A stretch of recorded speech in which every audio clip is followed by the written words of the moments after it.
A few moments later. Assalamualaikum warahmatullahi wabarakatuh. Halo semuanya, perkenalkan nama saya Firdauli Nuha, kelas RA7, Prodi Manajemen Fakultas Ekonomi dan Bisnis. Oke, baiklah, langsung saja dalam video saya kali ini saya akan membahas tentang judul materi dalam mata kuliah teori ekonomi. Yang pertama yaitu ada konsep dasar ekonomi mikro, yang kedua ada elastisitas permintaan dan penawaran, yang ketiga ada masalah ekonomi, yang keempat ada teori permintaan dan penawaran, dan yang terakhir ada teori produksi. Oke, baiklah, langsung saja ke materi yang pertama yaitu mengenai konsep dasar ekonomi mikro. Konsep dasar ekonomi mikro adalah mempelajari perilaku individu dan perusahaan dalam mengalokasikan sumber daya yang terbatas. Adapun beberapa konsep dasar ekonomi mikro meliputi yang pertama ada permintaan dan penawaran. Ekonomi mikro mempelajari kurva permintaan dan penawaran serta pengaruhnya terhadap harga dan kuantitas barang dan jasa. Yang kedua ada biaya produksi.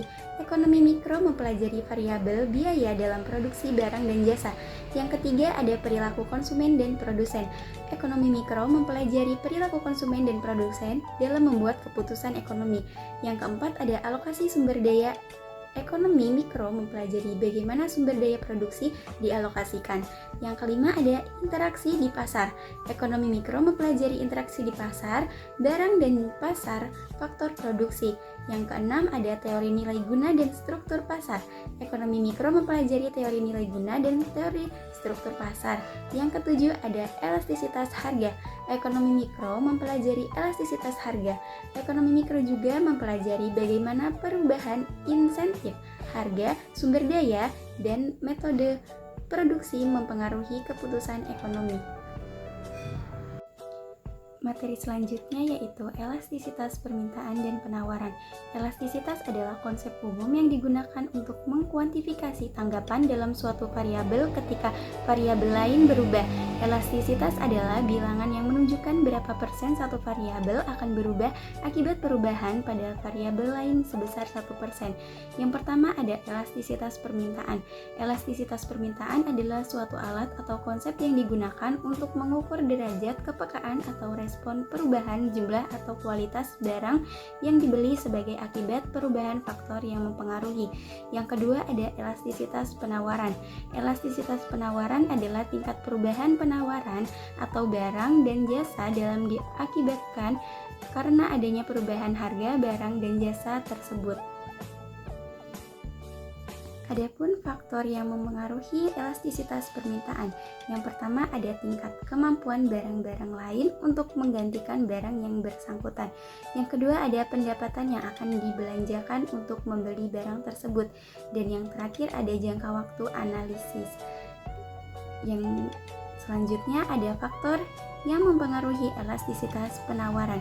Yang pertama ada sifat perubahan biaya produksi, yang kedua ada jangka waktu analisis, yang dimana ada 3 jenis jangka waktu. Yang pertama ada masa amat singkat, yang kedua ada jangka pendek, yang ketiga ada jangka panjang. Yang terakhir ada jenis barang. Baik, materi selanjutnya yaitu masalah ekonomi.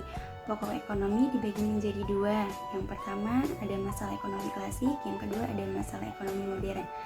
Masalah ekonomi klasik dibagi menjadi 3. Yang pertama ada produksi. Produksi adalah segala tindakan yang ditunjukkan untuk meningkatkan nilai guna atau manfaat dari suatu barang. Masalah produksi berkaitan erat dengan produk, barang, dan jasa, apa yang akan diproduksi, untuk siapa barang tersebut diproduksi, menggunakan berapa tenaga kerja.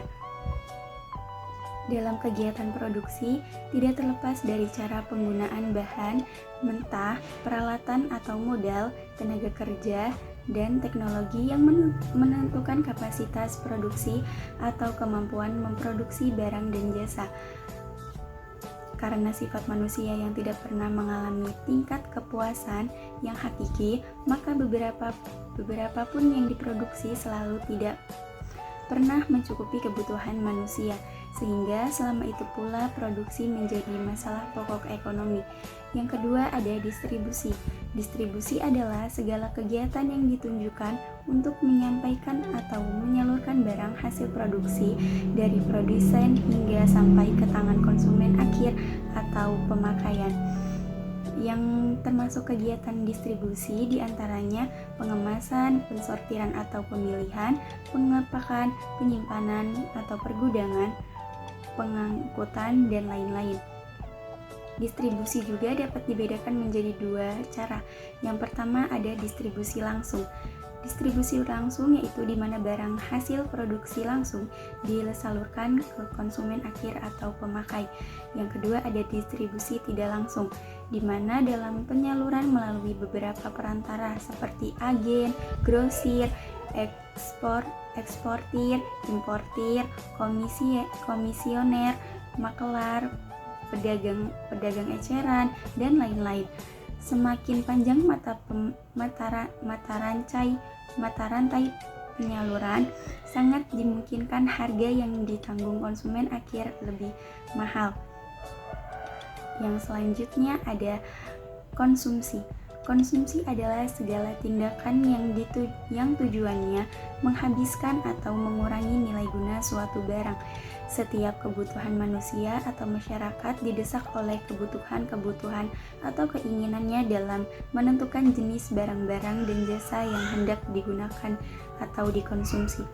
Kegiatan konsumsi juga dipengaruhi oleh dua faktor. Yang pertama ada faktor internal seperti pendapatan, selera karakter, kepribadian, dan motivasi. Dan yang kedua ada faktor eksternal. Faktor eksternal itu seperti kebudayaan, peradaban, lingkungan, status sosial, dan kebijakan pemerintah, dan lain-lain sebagainya. Yang kedua ada masalah ekonomi modern. Masalah ekonomi modern juga ada 3. Yang pertama, what atau apa yang akan diproduksi. Karena keterbatasan sumber daya faktor produksi, maka harus ada hal yang tidak mungkin akan memproduksi sebanyak-banyaknya. Maka harus dilakukan pemilihan barang apa yang harus diproduksi serta berapa jumlahnya. Karena sumber daya terbatas sementara kebutuhan tidak terbatas, maka tidak semua barang dan jasa dibutuhkan masyarakat dapat diproduksi. Suatu masyarakat ekonomi harus menentukan barang dan jasa apa saja yang akan diproduksi, barang dan jasa mana yang akan diprioritaskan, barang dan jasa apa yang akan diproduksi kemudian, serta barang dan jasa apa yang tidak dapat diproduksi. Ini merupakan masalah bagaimana mengalokasikan sumber daya yang ada atau sumber daya alam manusia dan modal ke dalam berbagai sektor produksi untuk menghasilkan barang dan jasa. Yang kedua ada how atau bagaimana proses produksinya. Hal ini sangat tergantung dari ketersediaan sumber daya, faktor produksi dari setiap wilayah atau negara. Bagi negara maju akan menggunakan faktor produksi padat modal dengan teknologi majunya, sementara bagi negara yang berkembang akan menerapkan teknologi menengah tanpa mengesampingkan pendaya gunaan sumber daya manusia yang ada sehingga tidak terjadi pengangguran yang tinggi. Yang terakhir yaitu for whom atau untuk siapa hasil produksi ditunjukkan. Untuk masalah yang satu ini, pertimbangan ditujukan bagaimana cara agar hasil produksi dapat memenuhi kebutuhan utama masyarakat serta dengan tingkat harga yang terjangkau oleh masyarakat yang menjadi pasang pasarnya.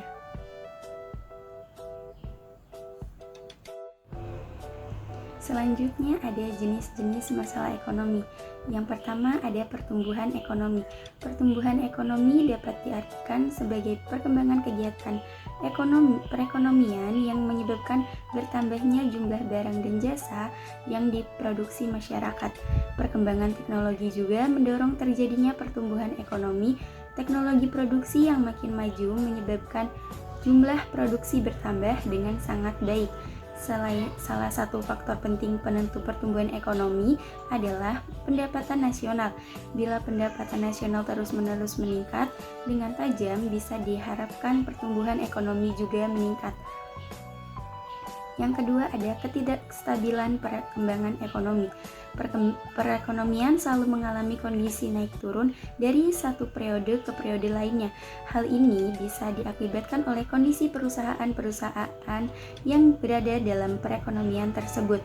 Bila suatu negara menerapkan sistem ekonomi liberal yang sepenuhnya diatur oleh mekanisme pasar, perkembangan ekonomi di negara tersebut cenderung lebih. Para ahli ekonomi percaya bahwa dalam suatu perekonomian yang sepenuhnya diatur oleh mekanisme pasar atau liberal, perkembangan ekonomi memang stabil. Yang ketiga ada pengangguran. Faktor utama penyebab pengangguran adalah kekurangan pengeluaran agregat dalam suatu perekonomian. Pada umumnya, pengeluaran agregat yang terjadi lebih rendah daripada pengeluaran agregat yang diperlukan untuk mencapai tingkat penggunaan tenaga kerja penuh atau full employment. Hal ini menyebabkan terjadinya pengangguran. Selain itu, pengangguran bisa juga disebabkan karena pekerja mencari pekerjaan yang lebih baik, penggunaan peralatan yang lebih modern. Pengangguran berdampak buruk terhadap perekonomian dan sosial individu yang mengalaminya.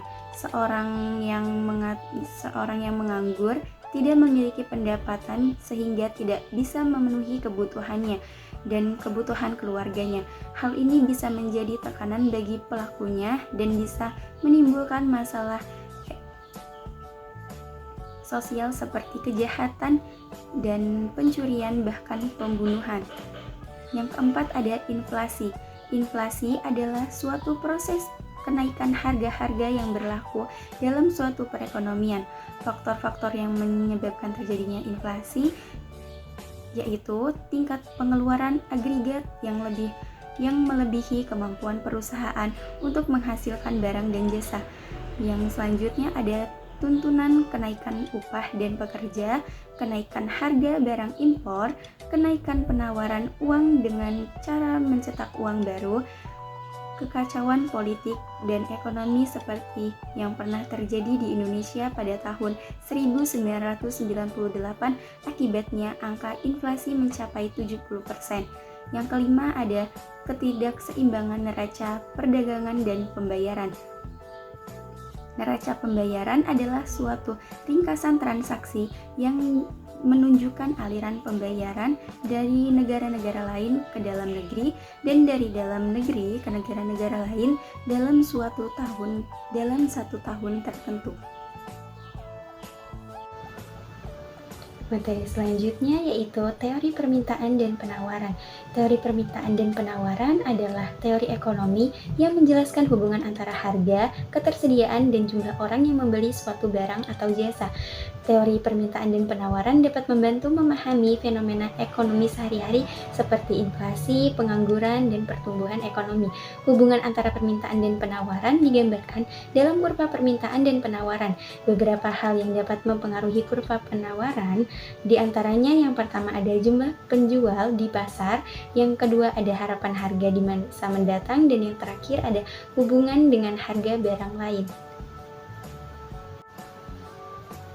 Baiklah, materi yang terakhir yaitu teori produksi. Teori produksi adalah konsep ekonomi yang menjelaskan bagaimana perusahaan dapat mengalokasikan sumber daya yang tersedia secara efisien untuk menghasilkan barang dan jasa yang diinginkan. Teori produksi adalah sebuah teori yang menjelaskan sifat hubungan antara tujuan produksi yang diinginkan dengan faktor-faktor produksi yang terlibat. Teori produksi juga digunakan sebagai pedoman agar produksi dapat mencapai tujuan yang diharapkan dengan mempertimbangkan dan memaksimalkan berbagai faktor produksi yang dimiliki oleh produsen. Adapun faktor-faktor produksi, kegiatan produksi tentunya memerlukan unsur-unsur yang dapat digunakan dalam proses produksi yang disebut faktor produksi. Faktor produksi yang pertama yaitu sumber daya alam. Adalah suatu orang sigma yang sangat starboy untuk memenuhi kebutuhan hidup manusia, yang tergolong di dalamnya tidak hanya komponen biotik seperti hewan, tumbuhan, dan mikroorganisme, tetapi juga komponen abiotik seperti minyak bumi, gas alam, berbagai jenis logam, air, dan tanah. Yang kedua ada sumber daya manusia atau SDM, adalah potensi yang dimiliki manusia untuk mewujudkan perannya sebagai makhluk sosial. Yang ketiga ada sumber daya modal, adalah segala sesuatu yang digunakan untuk menghasilkan barang dan jasa termasuk uang, teknologi, peralatan, informasi, dan fasilitas fisik. Sumber daya modal sangat diperlukan untuk memulai sebuah bisnis. Yang terakhir ada sumber daya pengusaha. Sumber daya pengusaha adalah segala sesuatu yang dibutuhkan untuk menjalankan kegiatan produksi atau bisnis. Termasuk yang pertama ada manusia, yaitu faktor utama paling menentukan dalam ilmu manajemen. Sumber daya manusia atau SDM yang dibutuhkan harus memiliki kemampuan yang dapat diandalkan, wawasan, kreativitas, pengetahuan, dan sevisi dengan perusahaan. Yang kedua ada uang. Uang adalah sumber daya finansial yang digunakan sebagai alat tukar, pembayaran, dan pengukur nilai. Yang ketiga ada bahan, yang dimana dibutuhkan dalam menjalankan usaha, baik bahan setengah jadi maupun bahan jadi. Yang keempat ada mesin, teknologi yang digunakan untuk mengubah bahan baku menjadi bahan produk yang siap jual. Yang kelima ada metode, tata kerja yang perusahaan gunakan, baik membuat produk atau pengelola sumber daya perusahaan lainnya. Yang keenam ada pasar, tujuan akhir dari produksi. Selain itu, pengusaha juga perlu memiliki keinginan untuk sukses, dorongan, disiplin, dan tekad yang kuat. Pengusaha yang sukses adalah mereka yang ulet dan meyakini rintangan adalah halangan sementara yang harus disiasati. Nah, kesimpulannya yaitu teori ekonomi adalah ilmu yang mempelajari perilaku individu dan masyarakat dalam mengalokasikan sumber daya yang langka untuk memenuhi kebutuhan mereka. Teori ekonomi juga menjelaskan bagaimana faktor-faktor eksternal seperti teknologi dan peraturan memengaruhi perekonomian. Teori ekonomi dibagi menjadi dua, yaitu ekonomi mikro dan ekonomi makro. Ekonomi mikro mempelajari perilaku perusahaan, individu, dan rumah tangga produksi dalam mengalokasikan sumber daya yang terbatas. Sementara ekonomi makro membahas mekanisme kerja perekonomian secara keseluruhan.